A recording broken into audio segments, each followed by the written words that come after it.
High in the solitude of the Himalayas, where icy winds sweep across peaks that seem to pierce the sky itself, legends whisper of a realm untouched by time.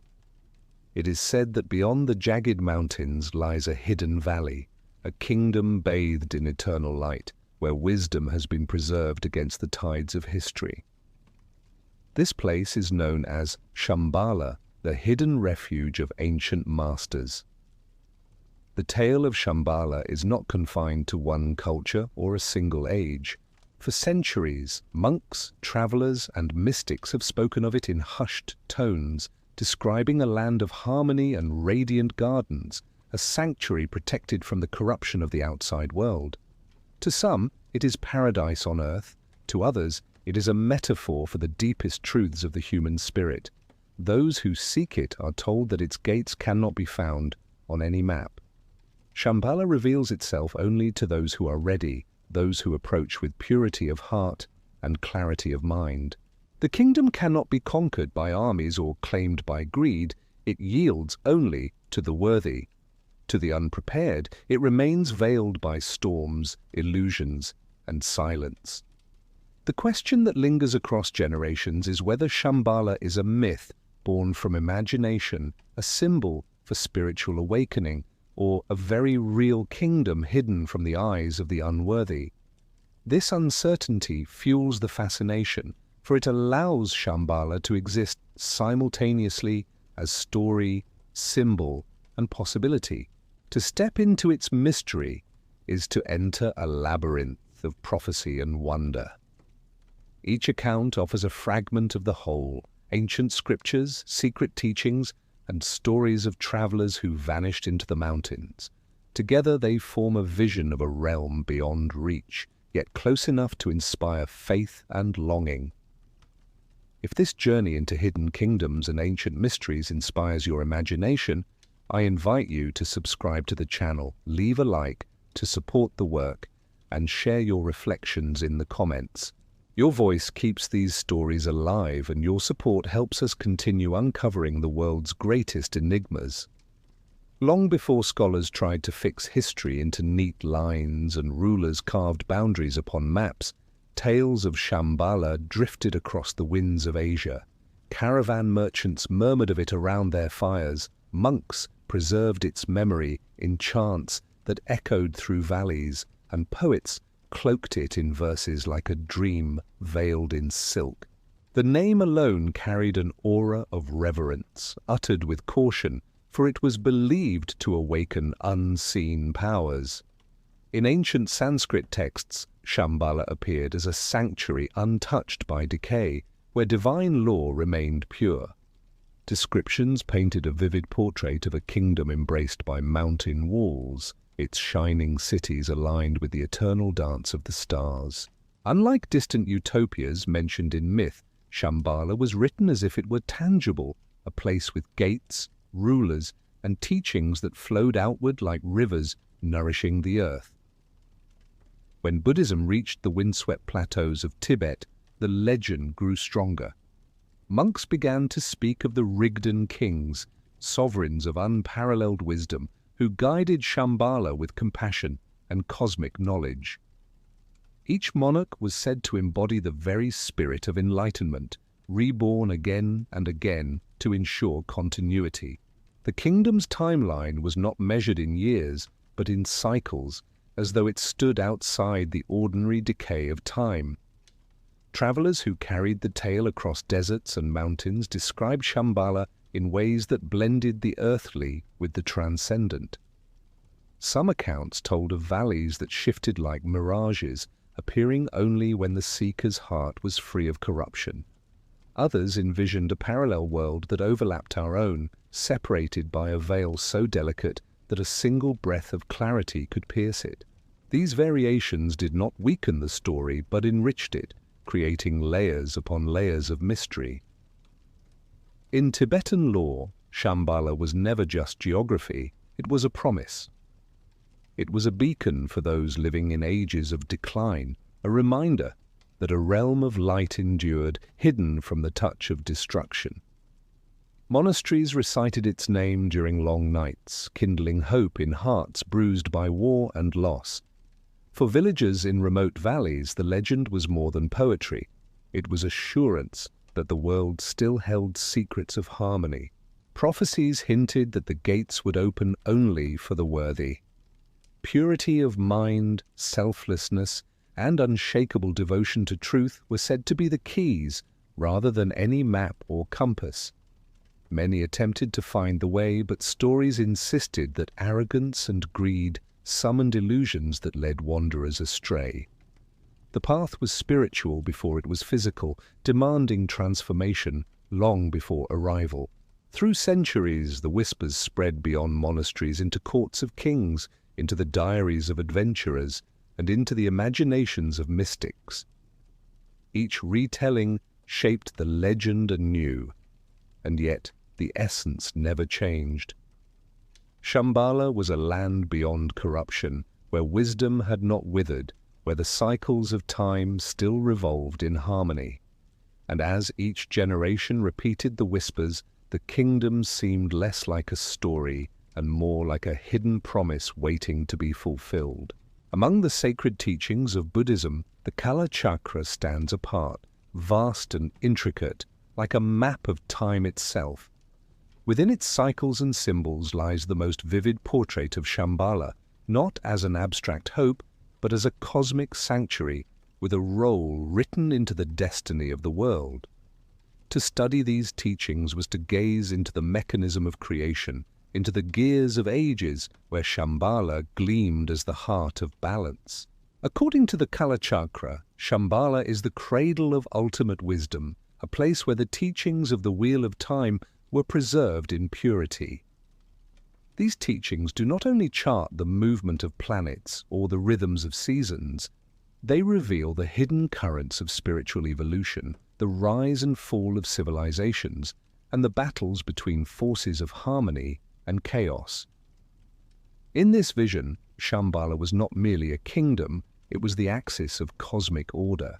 The texts describe Shambhala as a land ruled by enlightened monarchs, the Rigdan kings, whose task was to safeguard the wheel of cosmic law. They did not govern like earthly rulers bound by borders and armies, but as custodians of universal rhythm. Every choice, every ritual, every gesture within Shambhala was said to echo across the entire world, subtly guiding its destiny.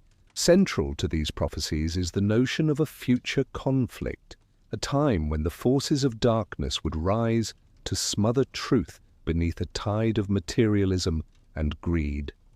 In that hour, the rulers of Shambhala would not remain silent. They would emerge from their hidden valley, leading an army of light to restore balance. This battle was described not only in terms of swords and soldiers, but as a clash of consciousness itself. For the faithful, the Kala Chakra teachings were not doom-laden warnings, but sources of resilience. They suggested that even when ages fell into decline, a reservoir of wisdom still remained, guarded until humanity was ready to receive it again. To meditate on Shambhala was to align oneself with this greater cycle, to feel that personal struggles were threads woven into a vast tapestry of time. Pilgrims who attended Kala Chakra initiations often spoke of visions, images of radiant cities, wheels turning within wheels, or kings cloaked in light. These were not seen as fantasies, but as glimpses through the veil, fragments of the hidden kingdom shining through the cracks of perception. To those who experienced them, Shambhala was no longer legend, but an intimate reality felt within the marrow of their being. The Kala Chakra prophecies endure as a paradox, both precise and veiled. They name kings by lineage, describe battles yet to come, and speak of the ultimate triumph of light, yet they also cloak Shambhala in mystery, warning that its gates remain closed until the appointed time. It is both a map and a riddle, both a promise and a test of faith. And within its sacred words, the kingdom of Shambhala shines not as fantasy, but as destiny waiting to unfold. The Himalayas rise like a wall between heaven and earth, their jagged peaks piercing the sky with an authority that humbles all who approach. To cross them is to step into another world, one where the silence itself seems alive, heavy with secrets too ancient to name. Legends of Shambhala thrive in these heights, where shifting landscapes and veiled valleys conceal what the ordinary eye cannot see. Travelers who braved these mountains told of valleys that seemed to change shape as they approached. Passages would appear one moment, only to vanish like smoke the next. Paths curved back upon themselves, rivers divided into impossible courses, and storms gathered with sudden fury as though the land itself resisted intruders. These tales fed the belief that Shambhala was shielded by illusions, a natural fortress created not of walls but of the very elements. Hidden valleys became a recurring motif in the stories. Explorers spoke of sudden openings in cliffs, narrow passages that seemed insignificant until a step inside revealed wide meadows bathed in unexpected sunlight. Some claimed these valleys bore unusual warmth, even when the world beyond lay frozen. Could these have been glimpses of Shambhala? Or were they illusions crafted by the mountain spirits to test the traveller's resolve? The great deserts beyond the Himalayas also carried whispers of hidden realms. In the shifting sands of Central Asia, nomadic tribes spoke of distant oases that appeared and vanished, guiding wanderers towards safety or into oblivion. These mirages echoed the same themes, that Shambhala was not accessible by persistence alone, but by a mysterious alignment of spirit, place, and time. Monks of the high passes told seekers that the mountains themselves were guardians, alive in ways beyond comprehension. Avalanches and storms were not accidents, but deliberate shields. To approach Shambhala without inner readiness was to invite disaster, and yet the promise of the hidden kingdom drew countless feet onto treacherous paths, for the chance of even a fleeting vision outweighed all risks. Stories abound of travelers who vanished into the mist, never to return. Their absence was not seen as tragedy, but as mystery.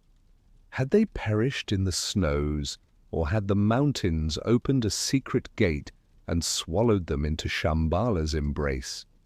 The uncertainty only strengthened the legend, making the land beyond the snow peaks seem both perilous and wondrous. Each stone, each glacier, each unmarked pass seemed charged with significance. To those who believed, the entire Himalayan range was like a cloak concealing a heart of light within folds of rock and ice. The land was not only geography but an active veil, guarding the sanctity of a kingdom that could not be conquered by mere endurance or ambition. Only by transformation of the self could the snows part, revealing the passage into the eternal land. If Shambhala is a kingdom hidden by mountains and time, then who stands at its thresholds? Legends speak of guardians who protect the sacred land from intrusion.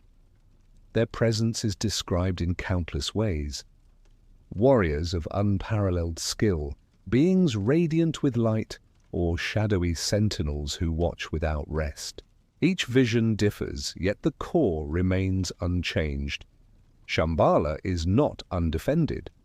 Tales from Tibetan monasteries describe warrior monks who serve as living shields of the kingdom. Clad in robes, yet wielding powers beyond the physical, they are said to move with the grace of wind, striking with precision that no ordinary soldier could match. Their training is more than martial. It is spiritual, fusing meditation with combat, making them guardians not of borders, but of balance itself. Other accounts depict the guardians as beings half human and half divine, manifestations of consciousness that can shift shape according to need.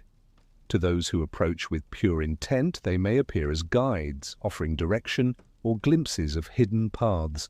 To intruders driven by greed, they become fearsome adversaries, their very presence overwhelming enough to turn armies back. Mystics describe encounters where sudden figures appeared along lonely mountain trails, men with eyes burning like fire, women cloaked in shimmering light, or solitary hermits whose words pierced the heart with impossible clarity. Were these chance meetings or tests administered by Shambhala's sentinels to measure the traveller's worthiness? Legends also tell of great gates that stand not of stone, but of pure energy, visible only at the edge of perception.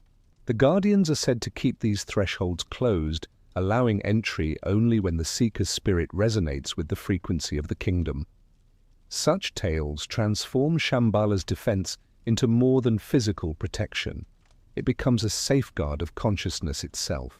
The guardians are not painted as cruel, but as impartial forces of justice. They do not block entry out of malice, but out of necessity. To allow the unready into Shambhala would be to disturb the harmony of the kingdom and imperil the wisdom preserved within. Their role is sacrifice, a lifetime of vigilance to ensure that sacred knowledge is not profaned by unworthy hands. Stories of their existence serve a dual purpose. They guard the legend from easy dismissal, for a hidden land needs sentinels to explain its inaccessibility, but more deeply they stand as symbols of the threshold each soul must cross. The guardians represent the inner tests faced before enlightenment, the fears to overcome, the attachments to release, the shadows to confront. In every account, the guardians serve as reminders that the path to Shambhala is not a casual journey. It is not one through ambition, wealth, or clever maps. It is defended by forces that demand transformation of the self, by protectors who see through the heart of every seeker. And for those who dream of entering the hidden kingdom, the first encounter is not with its shining towers, but with the silent gaze of the guardians who stand at its gates. Within the heart of Shambhala, behind walls of mountains and veils of illusion, legends speak of beings who are neither bound by time nor by the limitations of ordinary flesh. These are the masters of the inner circle, custodians of knowledge that predates recorded history, guardians of sciences that modern minds can scarcely imagine. Their presence is not shouted in chronicles, yet it resounds in whispers across ages, like a hidden melody woven beneath the surface of the world. Accounts tell of sages clothed in robes of radiant fabric, faces serene, their eyes reflecting depths that seem to see into the very soul of those who behold them.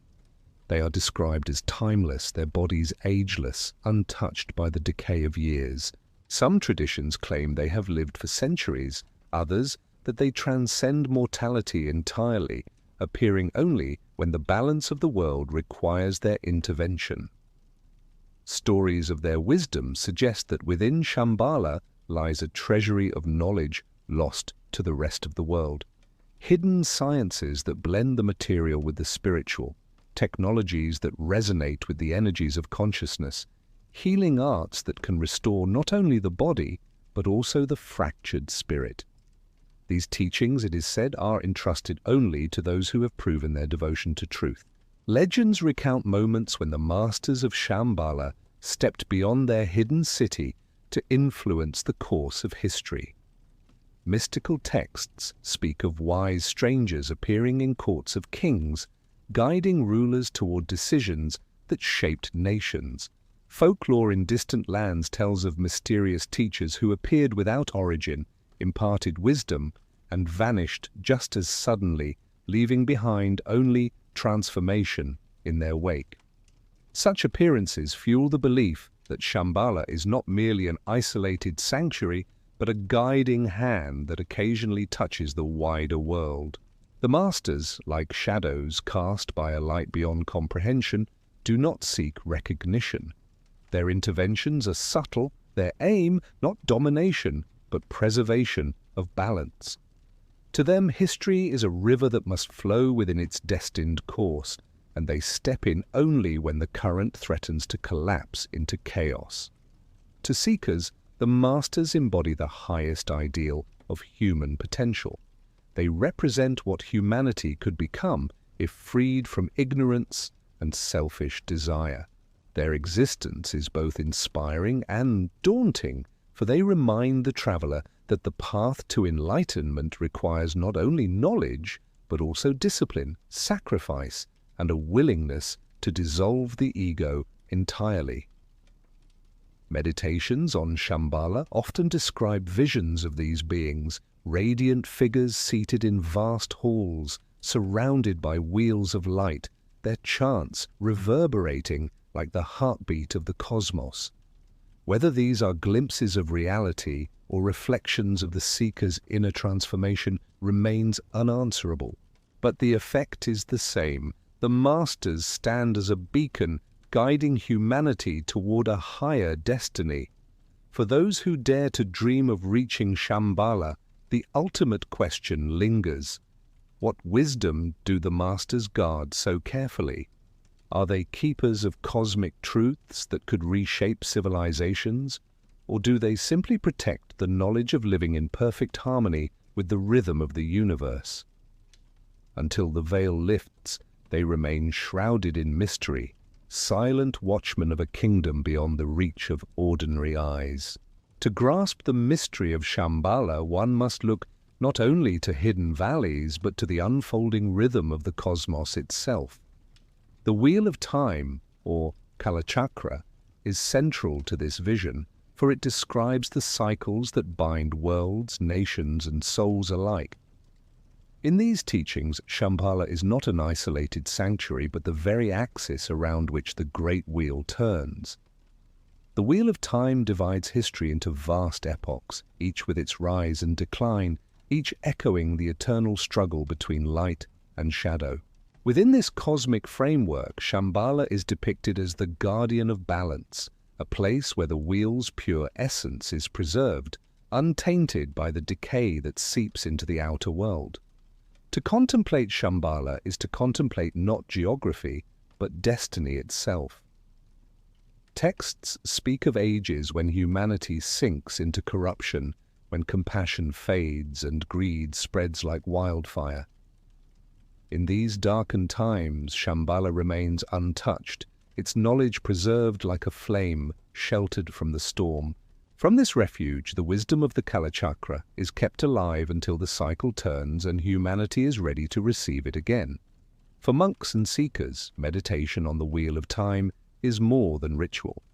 It is a practice of aligning oneself with the pulse of the universe, feeling the seasons of history move as surely as the seasons of the year. Shambhala, in this vision, is the eternal spring, the center where renewal never ceases, where the wheel completes itself in harmony. Prophecies intertwine Shambhala with the turning of ages. They describe a time when the balance will be broken, when materialism and cruelty threaten to dominate the earth.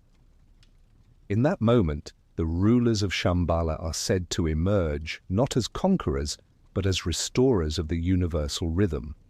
Their coming is painted not only as a battle of armies, but as a renewal of the cosmic order itself. Those who study the Kalachakra describe Shambhala as existing simultaneously within and beyond time. It is both a place hidden in the mountains and a vibration woven into the very cycles of existence. To touch Shambhala, even in meditation, is to feel oneself aligned with the vast mechanism of creation, turning endlessly, yet always whole. For pilgrims and mystics, this vision transforms the legend into something more than myth.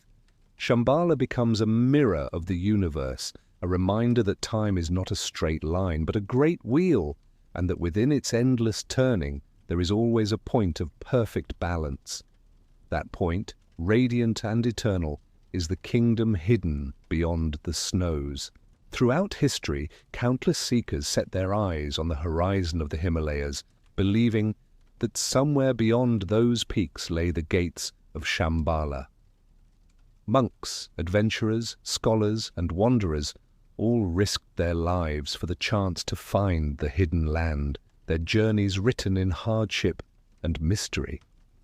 The stories of these pilgrims are filled with peril. Some walked barefoot across frozen passes, carrying nothing but prayer wheels and faith.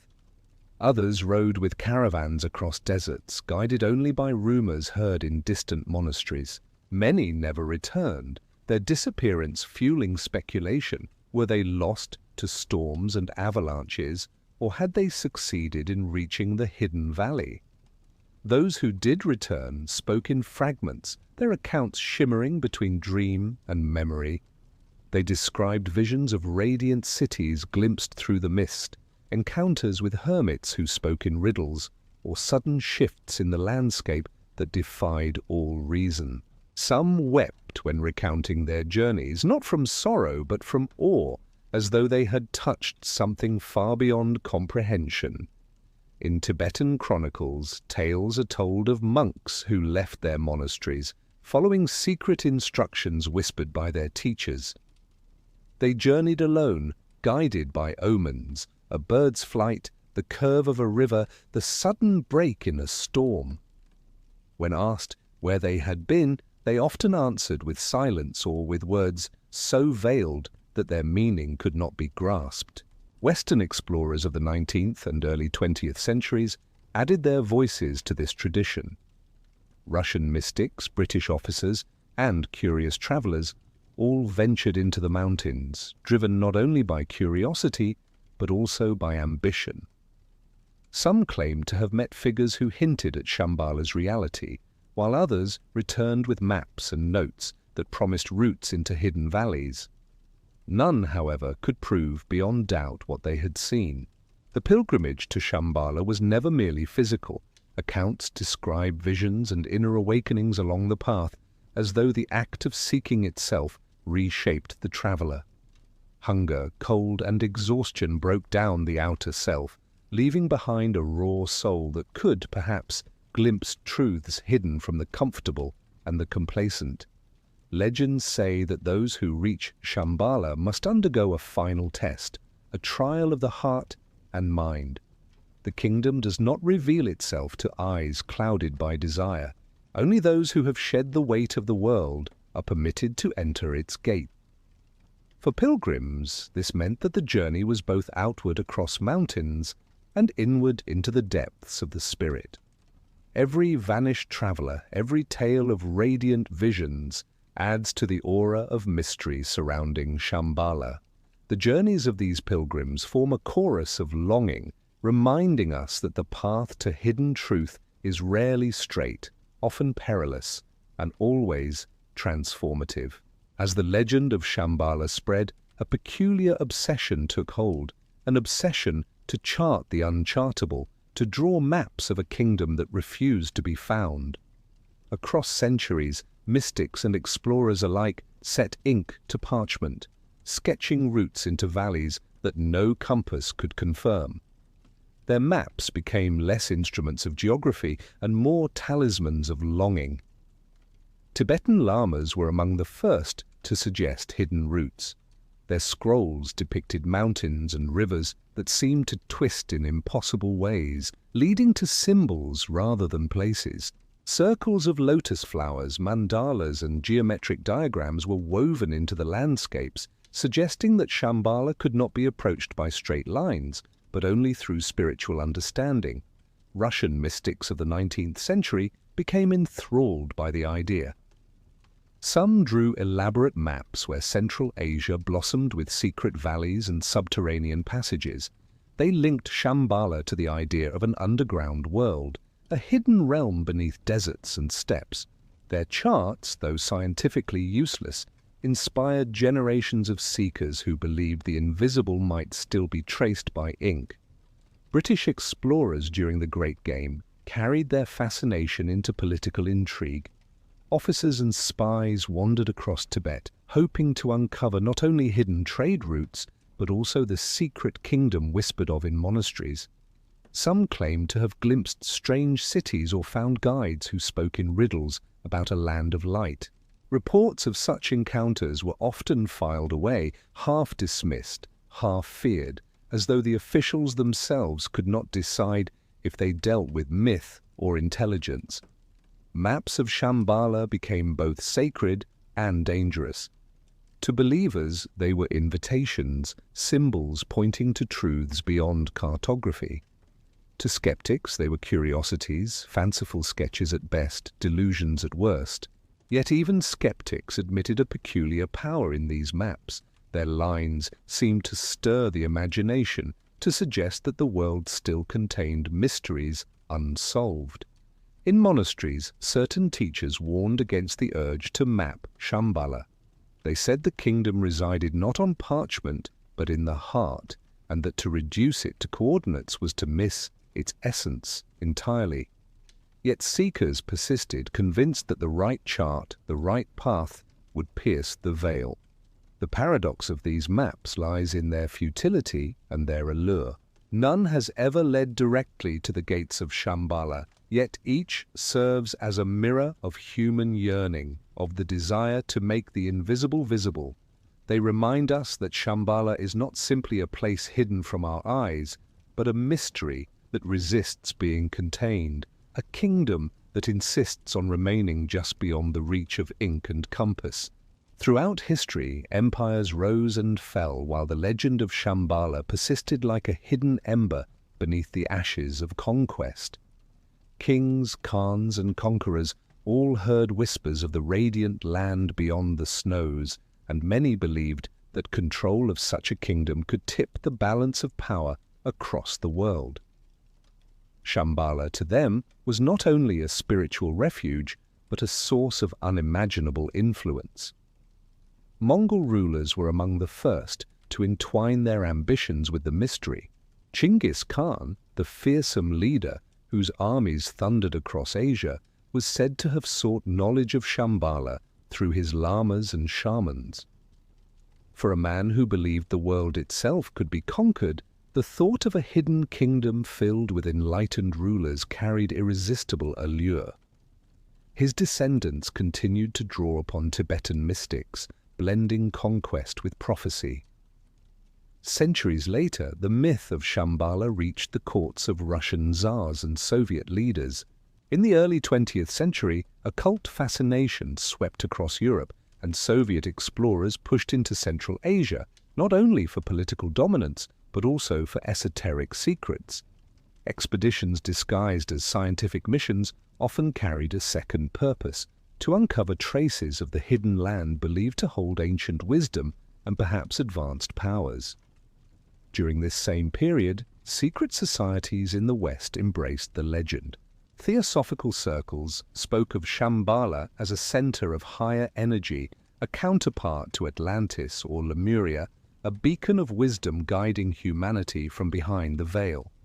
Such ideas seeped into political movements, fueling both utopian hopes and darker ambitions. For some, Shambhala represented salvation. For others, it was a tool to be exploited. Asian powers, too, embraced the legend for their own ends. Tibetan lamas, pressed by invading forces, invoked Shambhala not as a place to be found, but as a spiritual refuge that no army could conquer. For them, the kingdom was a shield against imperial domination, a reminder that wisdom and sovereignty existed beyond the reach of earthly empires. Yet, even as Shambhala became entangled with politics, its mystery resisted capture. Expeditions returned with fragments of stories, but no proof. Maps were drawn and redrawn, each failing to locate the hidden kingdom. The more rulers tried to harness it, the more elusive it became, slipping between the grasp of power like mist through fingers. This tension gave Shambhala a dual identity, a radiant kingdom of peace and a phantom prize chased by empires. It stood as both sanctuary and temptation, drawing seekers of truth and seekers of dominion alike. And in each failed attempt to seize it, the myth only deepened, reminding the world that Shambhala would never serve conquest, but remained a light hidden in the shadows of power. Legends tell that within the gates of Shambhala lies a knowledge so profound it could transform the entire world. This wisdom is not confined to scriptures or chants, but manifests as technologies that blur the boundary between science and spirit. In the imaginations of mystics and seekers, Shambhala is a treasury where the forgotten genius of humanity is preserved, awaiting the right moment to re-emerge. Accounts describe towers of crystal rising in radiant light, resonating with energies unknown to modern physics. These structures are said to hum with harmony, storing and transmitting knowledge across dimensions. Unlike machines powered by fire or electricity, Shambhala's wonders are believed to be fueled by consciousness itself, a direct communion between mind and matter. Legends of healing arts are equally striking. Within Shambhala, physicians are said to restore the body by balancing energy currents rather than treating symptoms. Illness, in this vision, is not an isolated affliction, but a disharmony within the greater whole. Such practices suggest an understanding of life that unites spirit and body, erasing the division that defines modern medicine.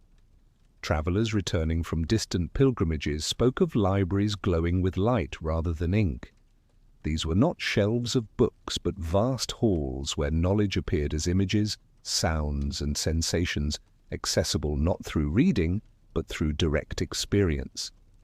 Such tales defy conventional description, yet they echo the idea that Shambhala guards not only wisdom, but new forms of perceiving it. Speculation abounds that Shambhala may preserve sciences from forgotten civilizations, Atlantean technologies, Vedic secrets, or inventions lost in the turning of ages. Some mystics speak of machines that fly without fuel, vessels that travel not across seas but through dimensions, and devices that amplify thought into creation. Whether these are metaphors for spiritual truths or literal descriptions of lost technologies remains uncertain. The guardians of Shambhala are said to withhold such powers not out of cruelty, but out of responsibility. To release them into a world driven by greed and violence would be to invite disaster.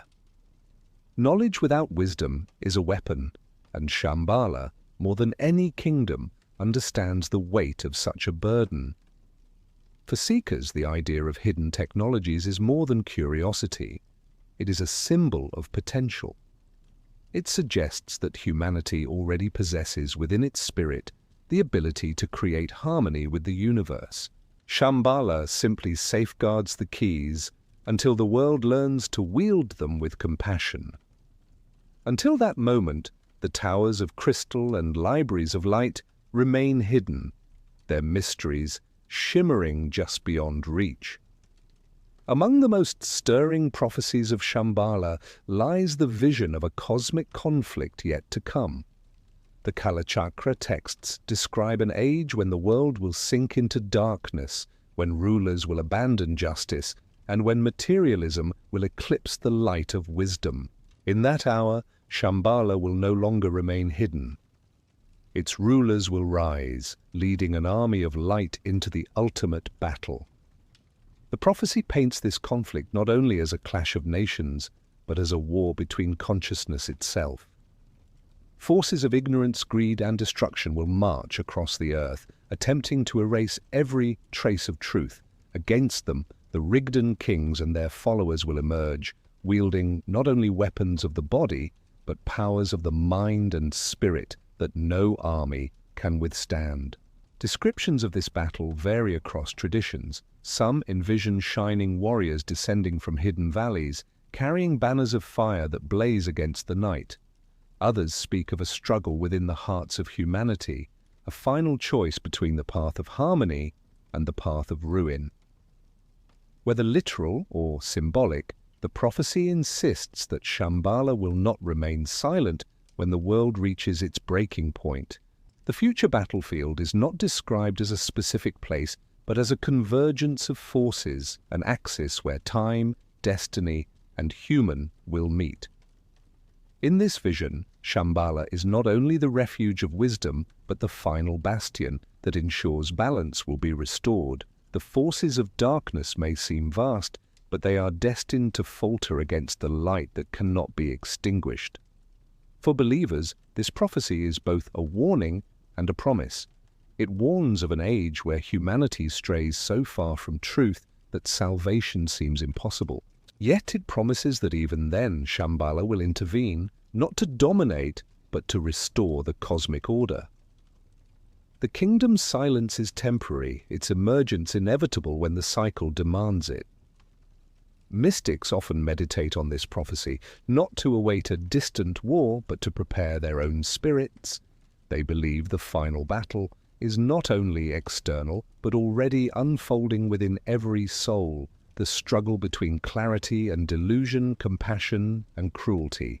To align with Shambhala now is to choose the side of light before the trumpet of prophecy sounds.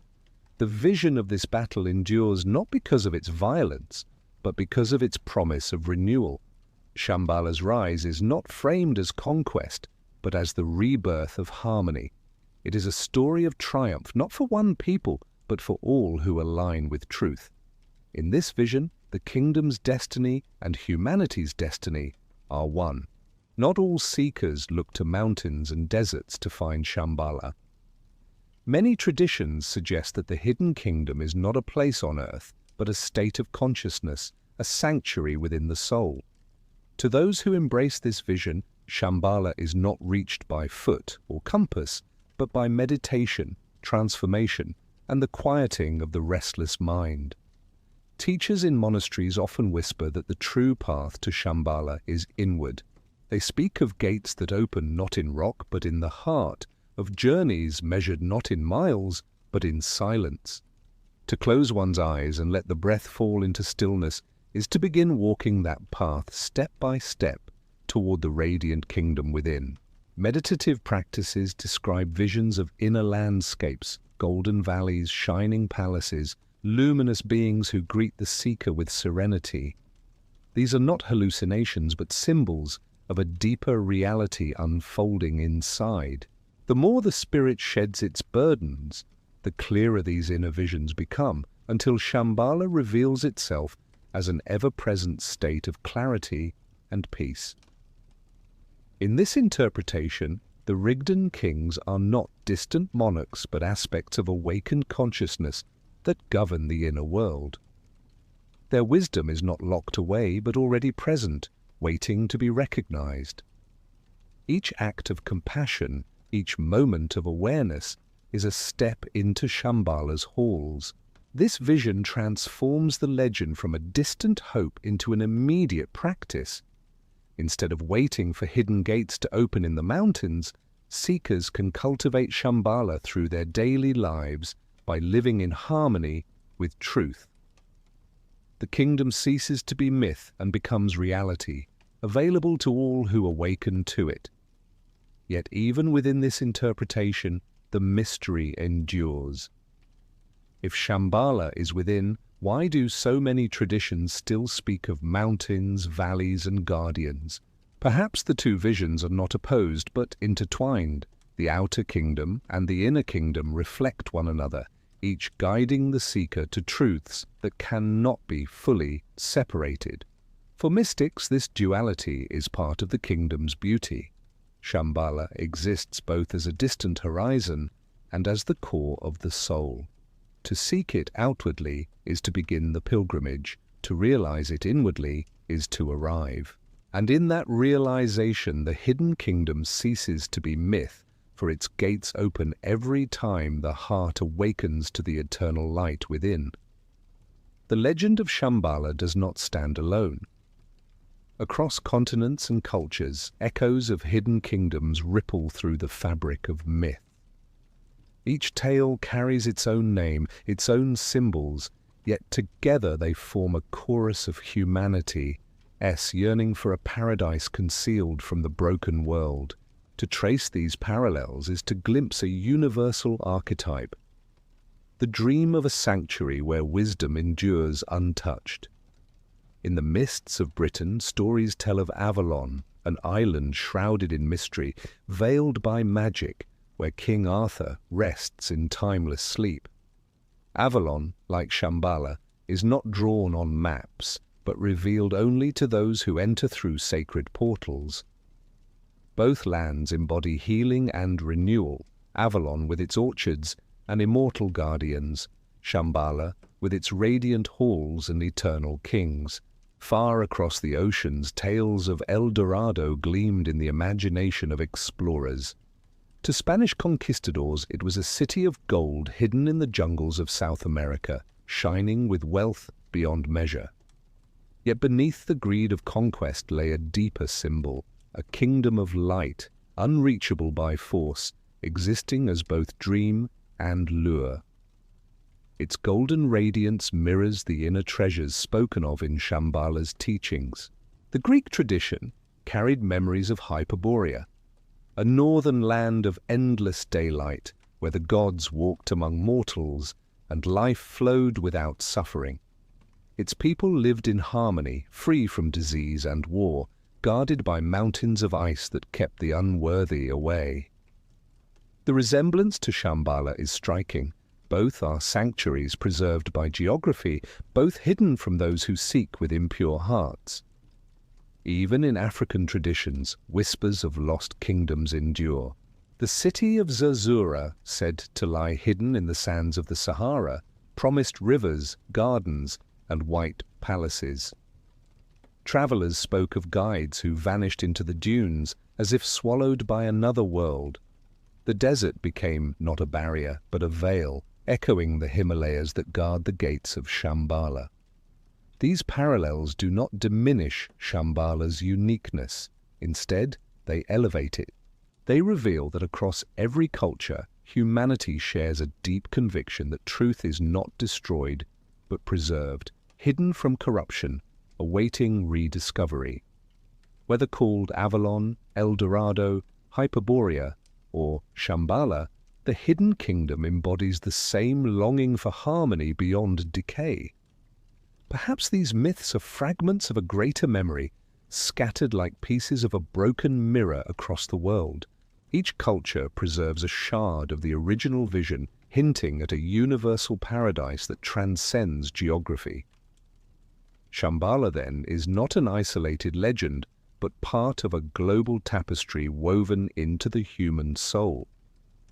Among Tibetan lamas, the story of Shambhala is preserved not only in scriptures, but in whispered instructions passed from teacher to disciple. These teachings are not proclaimed in public squares or carved on stone, but entrusted quietly, as though the very words carried a weight that could alter destinies. To receive them is to be invited into a path both perilous and sacred. The lamas describe Shambhala as reachable only by a pilgrim who has undergone trials of body, mind, and spirit. The first step, they say, is purification, casting off attachments, cleansing the mind of restless desire. Without this preparation, even setting foot on the path invites confusion and despair. The seeker must learn to see with inner vision, for the mountains conceal not only valleys, but illusions woven to deceive the unready. Travelers who earned the trust of these teachers were sometimes given cryptic guidance, a direction whispered not in miles but in symbols, a gesture toward a pass marked not on maps but by the flow of stars.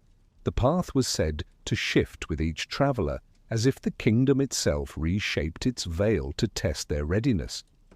The instructions often included warnings. Avalanches, storms, and sudden hunger were not accidents, but trials of resolve. Strange visions, figures appearing in mist, voices calling from nowhere, lights dancing on the cliffs, were part of the journey. The pilgrim was urged to meet these not with fear, but with equanimity, for to react with panic was to fail the test. Rituals accompanied the journey, mantras whispered in the cold night air, offerings left on stone altars, and meditations performed at dawn were all said to harmonize the seeker with the hidden rhythm of Shambhala. These acts were less about gaining protection than about tuning the soul to the frequency of the invisible kingdom. Those who followed these instructions reported experiences that blurred the boundary between dream and waking life. They described moments when the mountains opened before them like curtains, revealing landscapes of impossible beauty. Yet just as quickly the vision would vanish if their focus wavered. Such glimpses were both gift and challenge, reminding the pilgrim that arrival depended on inner steadiness. For the lamas, these instructions were more than directions to a place. They were a map of transformation. The path to Shambhala was the path to enlightenment itself, filled with trials, visions and revelations. To walk it was to confront one's own shadows, to shed illusions, and to emerge purified. The gates of Shambhala, they taught, were not at the end of the journey, but at the moment the seeker's spirit became worthy to see them. High in the clear air of the Himalayas, the night sky spreads like a jeweled canopy, unclouded by smoke or city lights. It is here, beneath the gaze of uncountable stars, that traditions connect Shambhala not only to mountains, but to the heavens themselves. The kingdom, they say, is aligned with the cosmos, its destiny inscribed among constellations. Astrological texts of Tibet often describe Shambhala in relation to the movement of planets and the cycles of stars. The Rigden kings are said to rule not only with wisdom of earth, but with knowledge of the heavens, their courts aligned to the constellations. The city at the kingdom's heart is envisioned as a great mandala, a mirror of the cosmos laid upon the land. Seekers who meditate on Shambhala often report visions of celestial patterns, spirals of light, wheels turning through the sky, radiant figures stepping between stars. These visions suggest that the hidden kingdom may not simply be a place on earth, but a bridge between the terrestrial and the cosmic, a point where the two realms touch. Some traditions hold that Shambhala appears when the heavens align in particular ways, that its gates open during rare conjunctions of planets, when the veil between worlds grows thin.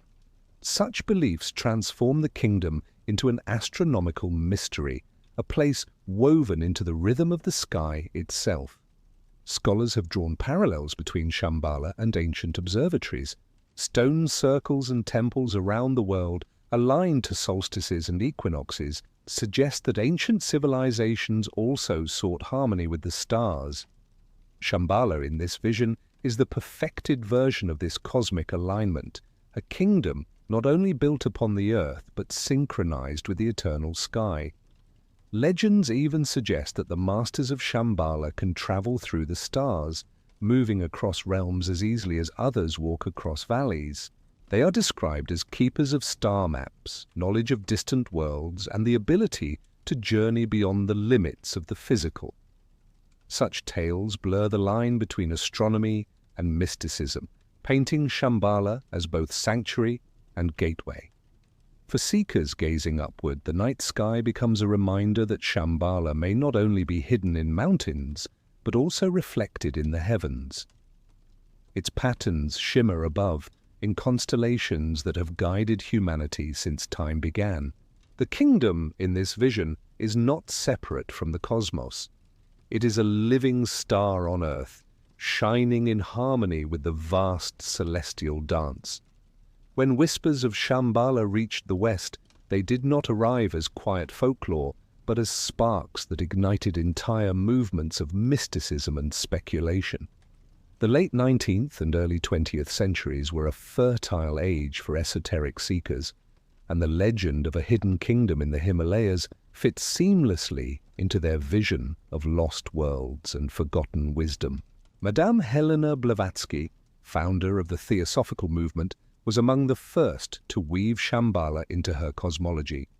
She spoke of hidden masters, ascended beings dwelling in secret sanctuaries, guiding humanity's spiritual evolution.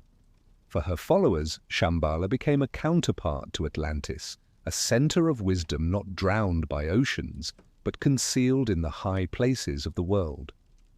Nicholas Roerich, the Russian painter and explorer, carried the fascination further. His expeditions into Central Asia were more than artistic or scientific. They were pilgrimages in search of Shambhala itself. Roerich claimed to have encountered lamas who spoke of the kingdom as a tangible reality, its destiny tied to the unfolding of global events. His paintings, shimmering with mystical landscapes, became portals through which Western audiences glimpsed a vision of radiant hidden cities. Occult circles in Europe and America embraced these accounts, blending them with existing theories of hollow earths, subterranean realms, and secret brotherhoods. Shambhala was imagined as both above and below, hidden in the mountains yet also linked to vast underground networks where ancient masters preserved the secrets of creation. These ideas flourished in salons, secret societies, and circles of seekers who longed for contact with higher powers. The fascination was not purely spiritual. Western powers, caught in the intrigues of empire, also saw Shambhala as a possible key to influence. Expeditions by Russian and British explorers often carried dual purposes: political reconnaissance and occult exploration. Reports of hidden valleys and strange encounters were filed alongside maps of trade routes, creating a blur of espionage and esoteric pursuit. In the imagination of the West, Shambhala became a symbol of ultimate refuge. For some, it was a beacon of hope in an age of war and uncertainty, a promise that wisdom had not perished. For others, it was a source of hidden power, a treasure to be seized if only its gates could be found. The purity of the legend was thus refracted through the prism of ambition, both noble and selfish. Yet, despite all the theories, no expedition returned with proof. Shambhala resisted capture by Western imagination, just as it had eluded emperors and conquerors before. The kingdom remained untouched, its mystery only deepened by the countless interpretations layered upon it. And so, in the West, Shambhala became less a place than a mirror, reflecting each seeker's hopes, fears, and desires. Shambhala is often described as a land of peace, a sanctuary of light and harmony. Yet woven into its legend is another image of warrior monks, protectors who carry not only prayer beads but also weapons, trained in both meditation and combat. Their presence adds a paradox to the kingdom, a realm of profound tranquility defended by those prepared for battle. In Tibetan traditions, these guardians are depicted as warriors of unparalleled skill, their martial training inseparable from their spiritual discipline. They do not fight out of anger or ambition, but as instruments of balance, preserving Shambhala's sanctity against forces that would disrupt it. Each strike of the sword, each movement of the staff, is said to be infused with mantra, making their combat an act of meditation. Stories tell of these monks patrolling hidden passes, their robes flowing in the mountain winds, eyes keen and unwavering. Travelers who claimed to glimpse them often spoke of a presence both fearsome and serene, as though the monks embodied the union of compassion and power.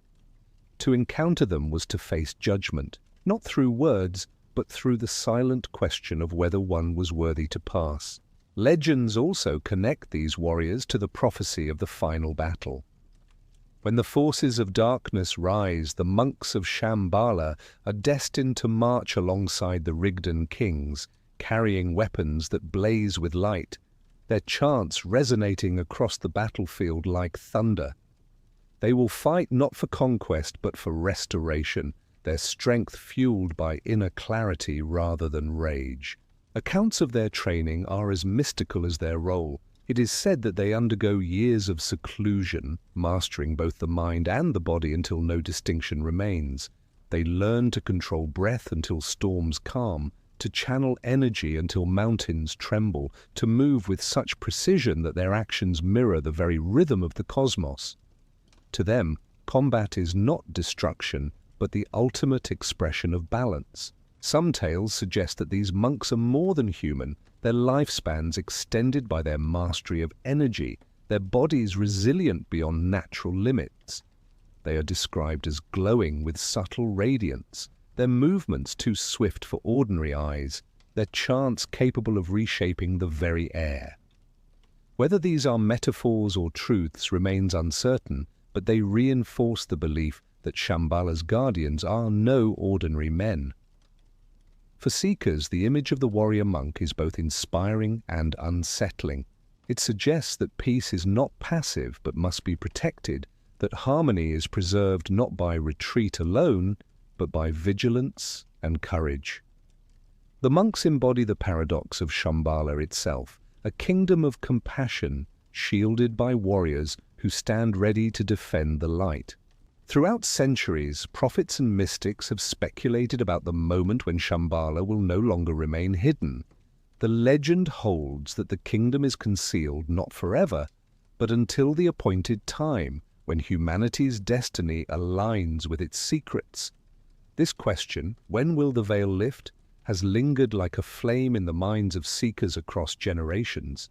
Some prophecies speak of celestial alignments, when planets and stars converge in rare patterns.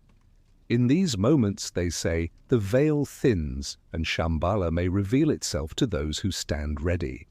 Monasteries have long observed the skies, waiting for signs that the gates might open with the rhythm of the heavens.